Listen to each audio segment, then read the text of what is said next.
May 6, 2010, Vice President Goodluck Jonathan for the first time took the oath of office and effectively became Nigerian President.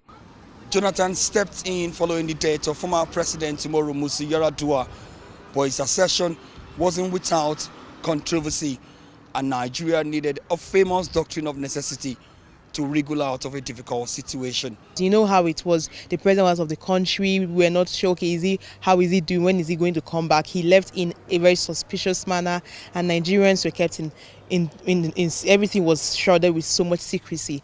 History, or if you like, providence, beckoned on Jonathan, and he has since steered the ship of the Nigerian state, carrying the insignia of authority and power.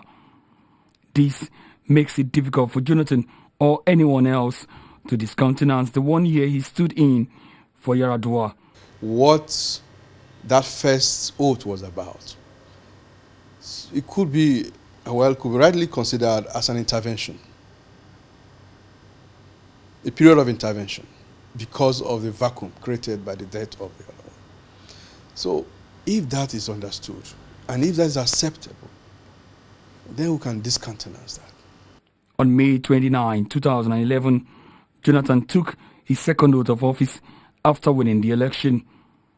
Many have questioned Jonathan's eligibility to run in 2015. They argue that he has been president since the first oath of office he took to replace Yar'Adua, and that he would have completed a tenure of 4 years in May 2014 and not in 2015. By their calculation, should Jonathan contest and win in 2015, he would have stayed longer than the aggregate tenure of 8 years allowed by the Constitution, and he would, by then, be sworn in for a record third time. That's where the opposition worry that is way beyond what is provided for by law, and that would be illegal. But their calculation doesn't seem to tally with the arithmetic of those who believe that Jonathan's tenure started when he took his oath of office in 2011. Well, if he takes a third oath and he now stays beyond 8 years, that is his luck.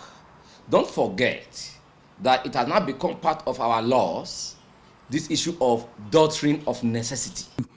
It's a tricky situation which many want tested in court.